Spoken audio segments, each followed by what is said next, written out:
So, hi to everybody. How are you? Are you still alive after so many presentations? Yeah? Great, great. So, are you still alive after so many professional presentations today? Some of you, I guess, a little bit sleepy.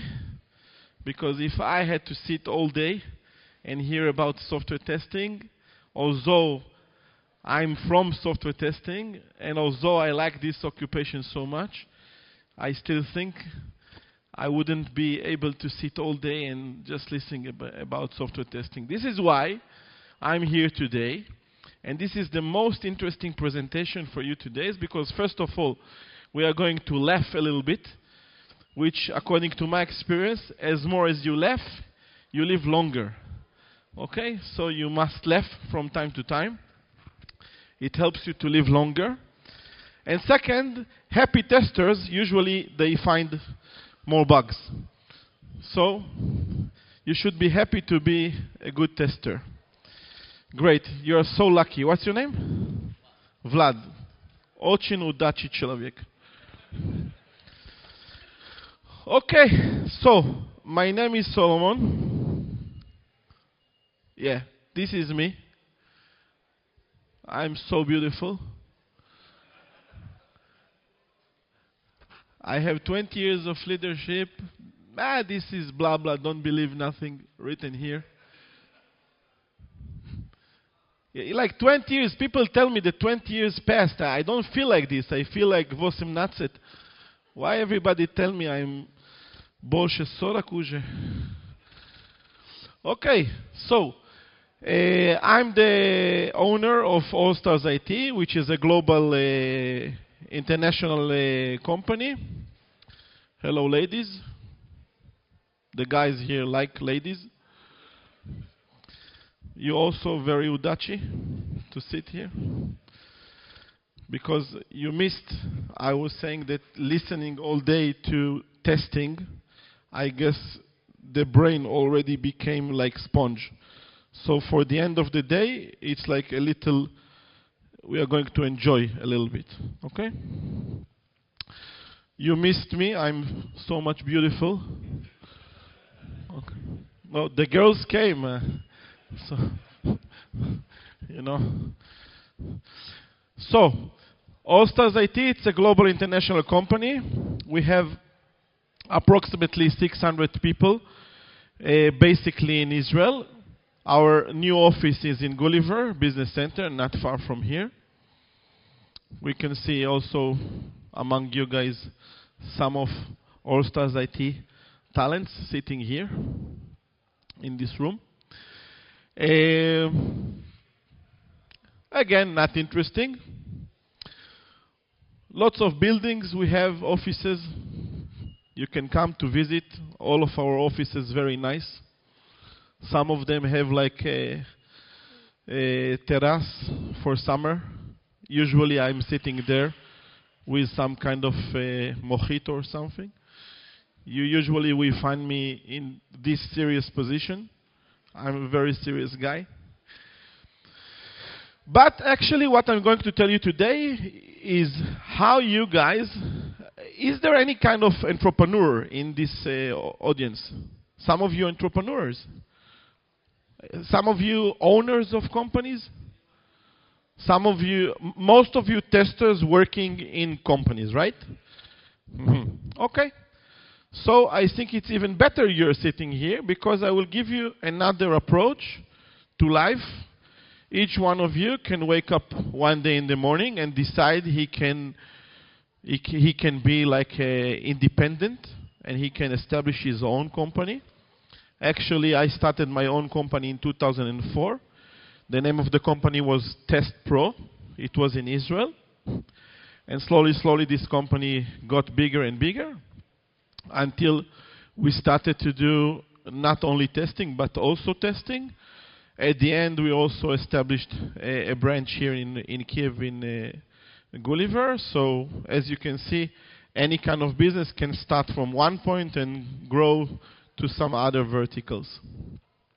So, today what I will teach you, although it's not technically, I will teach you how, if one day you will decide to become entrepreneurs, how to catch a giant client.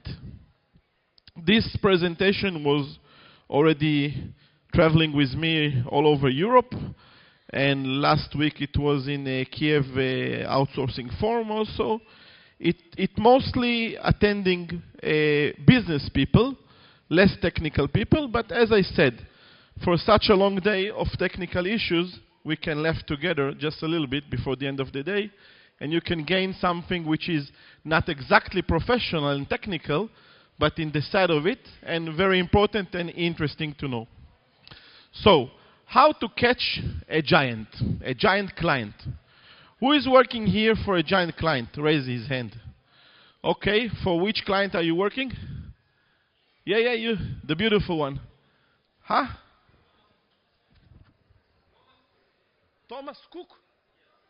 I never heard about him. It's a giant one.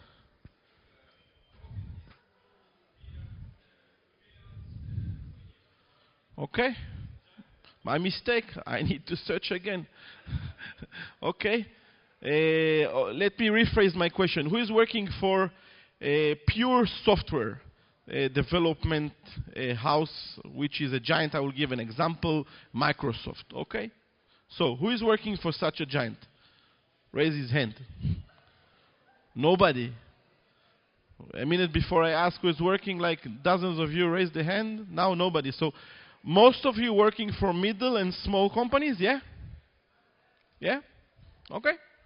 It's good. I think working for a startup is one kind of work. Working for a giant is a different one. It has benefits and it have also some disbenefits, but let's see. So, how to catch a giant? First of all, you need to choose your giant. Actually, I will go for Shrek. He's more sweet. But maybe Huck is richer, I don't know. So first of all, you need to decide who is your giant. Who is the giant that you want to aim yourself and to give services? If as a company or maybe even just like freelancer, like, you know, some freelancers, they can give consultancy to big customers. They have a specific knowledge in something and they travel along the world and they give services. In All-Stars IT, we hire very high-class entrepreneurs which work mostly with us, and they give services to giants like AT&T, for example, for Intel and so on. These kind of people, they can earn up to $150 per hour, which is very interesting and very, very attractive. So some of them working in technologies like automatic testing, in security, and cybersphere. Some of them in memory leaks problems and things like that. So these kind of consultants are very rare, and it's very important for you, which in one day you can become such an expert. It's better for you to aim yourself to work with giants, because giants can give you work as an entrepreneur. They can give you repeatable work, rather than a startup which can hire you as a consultant, let's say high-class consultant. They can hire you for a few hours and that's it. But a giant can create a repeatable work for you. It means stability. So first of all, you need to aim which giant can you hunt. For example, if I'm an expert in software, I will not try to hunt a giant which focused in hardware. For example, I will not go for Intel if my main expertise are software, because in Intel most of the work is rather for hardware. Gather your forces is going to be a very long trip. Catching a giant, it's not a simple task. You need to have connections. You need to know exactly what you are doing. You need to give example for your works, recommenders. As said Robert Browning, a man's reach should exceed his grasp, or what's the heaven for? It means sometimes believe in yourself. You can even do higher than you think you can do. And sometimes people with abilities like yours are needed in big companies, like fancy companies like Microsoft, Google, and so on. I will give an example for a visit that I did for one of my friends in Ukraine. Maybe you heard his name. His name is Pavel Obed from Outsource People. They wanted to come to Israel for a visit. And I made a visit for them in Google, in Motorola, in other places. And because it's my clients, and they were very happy to help me to share knowledge. And one of the things that we learned in Google was like this. The presenter from Google, he asked, who knows Gmail? Let's try it. Who knows Gmail? Great. So you don't know Gmail, huh? I will try again. Who knows Gmail? Great. Who is using Gmail? Great. Who knows G+? Who is using G+? Who knows Google Moon? Who is using Google Moon? You're using Google Moon. Great. Who knows Google Glass? Who is using Google Glass? Great. What could we see now? We could see that Google is a serial entrepreneur, right? They create every year something new, but most of it is shit. Right? If you want, I can try again. Right? So, how comes Google still leading? One of the leaders of the industry. How comes? What we learned in Google, that first of all, they can admit that some of their products are shit. They are not afraid to say it, right? And what they do, they fail forward. It means they try something, it doesn't work, and then there are two options. Sit and cry all day and think how stupid we were and how many mistakes we did and how much money we wasted and so on, and how much our life are not going to be so beautiful in the next months because our new Google something did not become like Gmail, okay? Or we can fail forward and we can forget fast about our failure. We can learn from our mistakes, okay? But then we should try to find the next Gmail. This is what Google is doing. This is how they behave.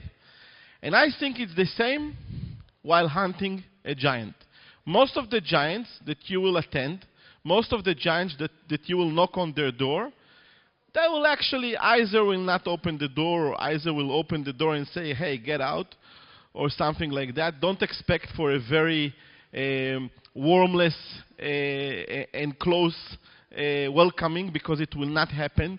Giants usually are quite, let's say, agnostic to their environment, and they are not welcoming the new suppliers.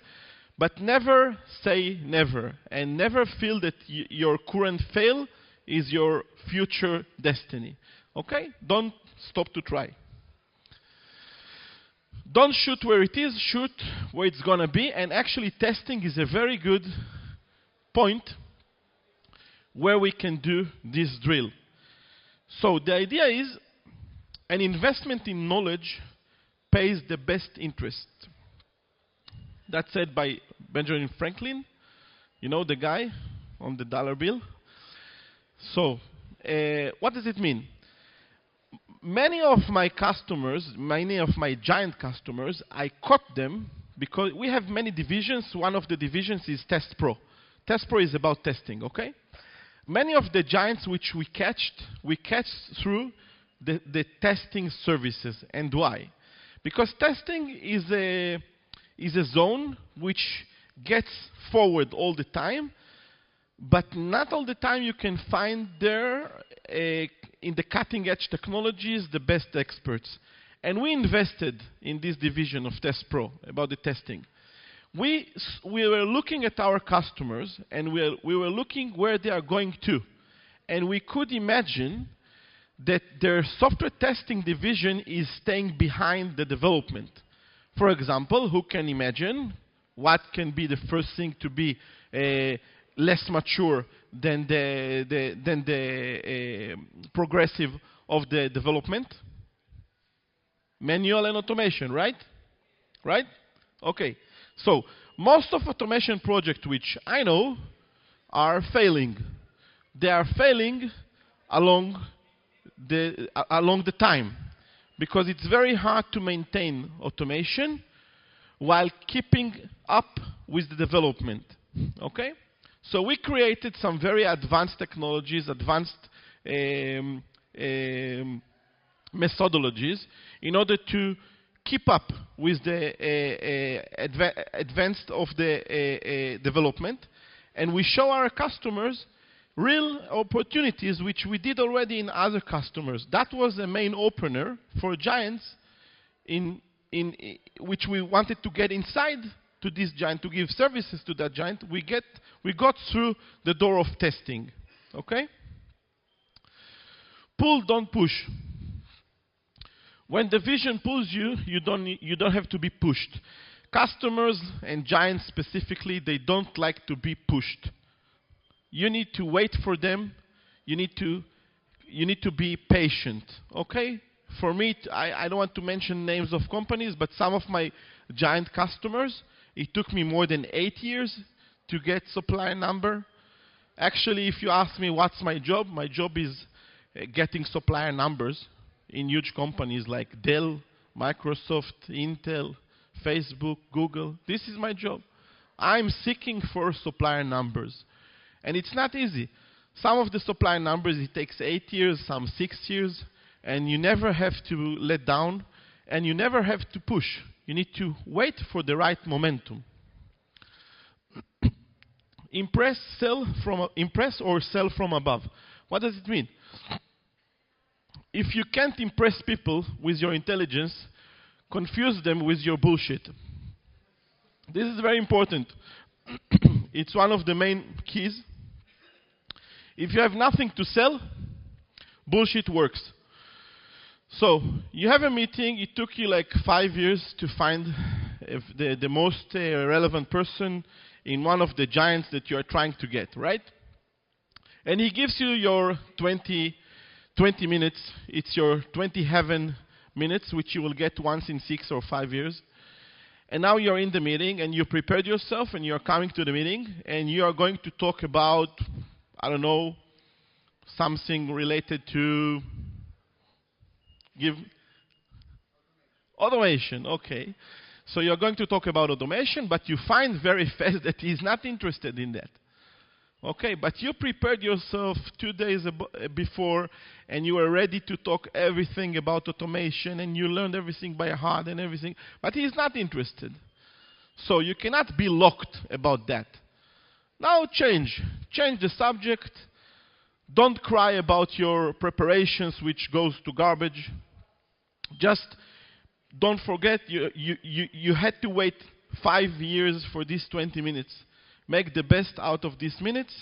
Don't waste them. If you need to bullshit, bullshit. Become his friend. Speak about family. Speak about hobbies.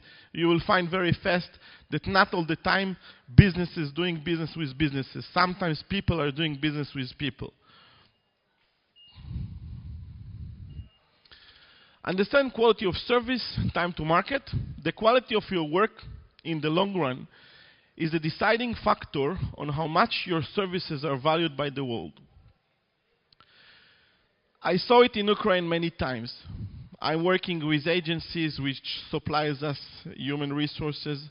I'm working with PR companies. I'm working with developers who are working in my company, and with testers and so on and so on. I always tell everybody, at the end, it's about the quality that you show. Quality is being measured not only by metrics.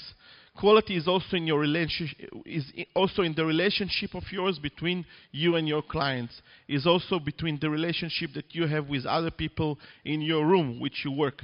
Quality is everything about how you behave, how you deliver, how you report. Once you get to work, how you say good morning to your client, which sometimes he is not next to you. Okay? So keep quality always in your mind, because a long time people will come back to you, and especially giants, because they will hear that you are consistent about being quality in anything you touch. Build relation, not income. This is very hard to explain. In Russian, you cannot say that because we don't build relation in Ukraine. We build income, and this is one of the problems which I found when I first came here. That people don't want to build relation. They want to count money. I will give an example. One of the biggest companies which I'm working with, I got a phone call from the purchasing department, and the purchasing manager told me, Solomon, from tomorrow I need this and this guy to start working our site in New Jersey. I said, okay, no problem, but I don't have a PO. I don't have a purchase order. She told me, don't worry, the purchase order will come. Now, I don't know how many of you know, but without purchase order, nobody should start to work in a giant company. Because it's not only it's almost illegal, but also you cannot get paid. It means that nobody gave this manager acceptance to take a new worker inside on board. And I know this girl. We have more than 50 employees in this company. And I told her, I'm sorry, but I don't have PO. She said, trust me, you will get your PO. I said, okay, I trust you. We work so many years. I trust you. Do you have acknowledged from above to take this worker? She said, of course I have. I said, okay, what is salary? She said, his salary is not so something special, like $25,000. I said, how much? She said, $25,000. I said, okay, we're working like net plus 90. It means we get paid only after 3 months. It means $70,000 that I need to take above my shoulders before you give me PO. She said, yes. I said, okay, this is a risk. Then I thought it with myself, and I got into understanding that I should take this risk because of two things. First of all, it's a giant. You never say to a giant no. Second, I have reputation with her. I have a history, work history with her, and she never did any kind of mistakes of not paying or things like that. And third, I understood that this will be another door for me in another division, which I am not working the right moment. At the end, what happened that the PO came, but it came only after 2 months. It means that I had to bear the salary of this guy in America for 5 months instead of 3 months. It means more than $100,000. But she owes me. Since that day, everything I ask, I get. She never says no. She's streaming most of the works through our company and not through our competitors.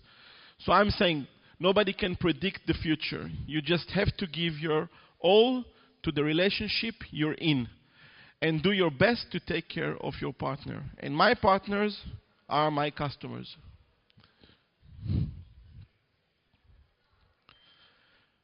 Of course, make sure you're lucky. Reality leaves a lot to the imagination. If you're not lucky, everything I said here is not working. So make sure you are lucky. Be flexible and available. I think I can do that, Solomon. What does it mean?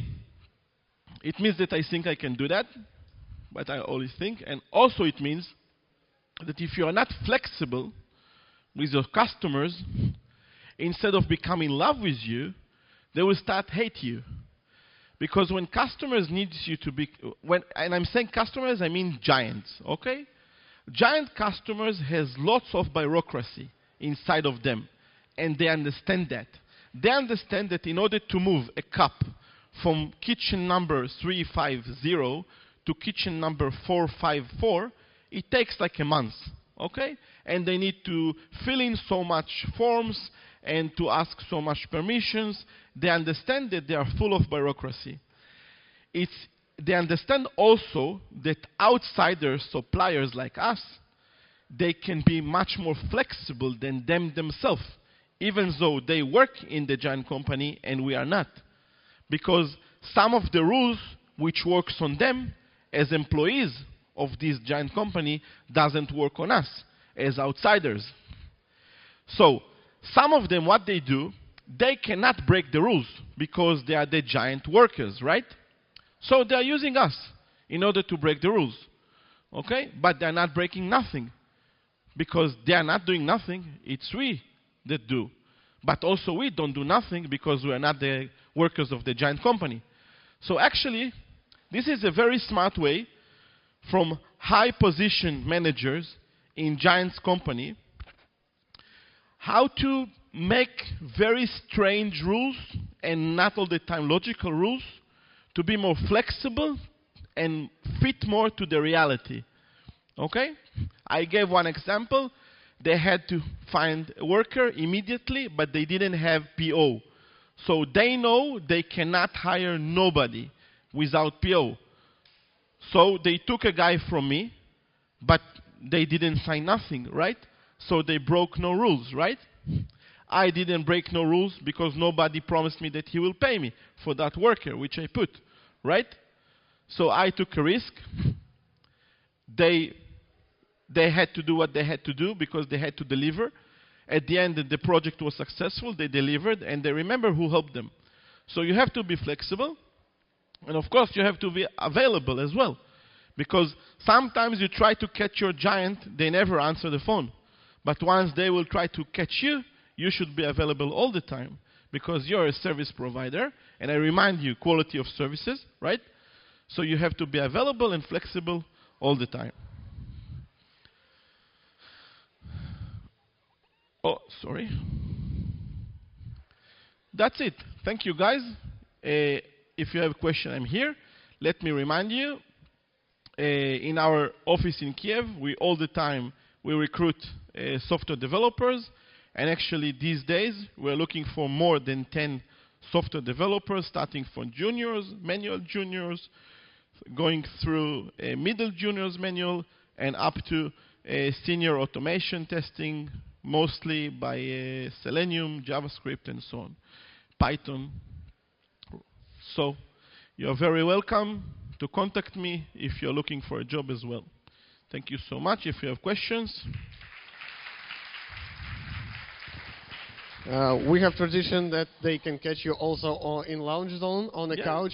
And sure. For me, actually, it was very, very relevant, you know, the speech, because even if you are guys, you're software testers and you're basically doing work for big bank, you know, for Swiss bank or something, and you have a manager from UK or Switzerland, he is your giant. He is your Shrek or he is your Hulk, because you're basically doing services and you should be available and flexible because they know there are minuses. They cannot be like you.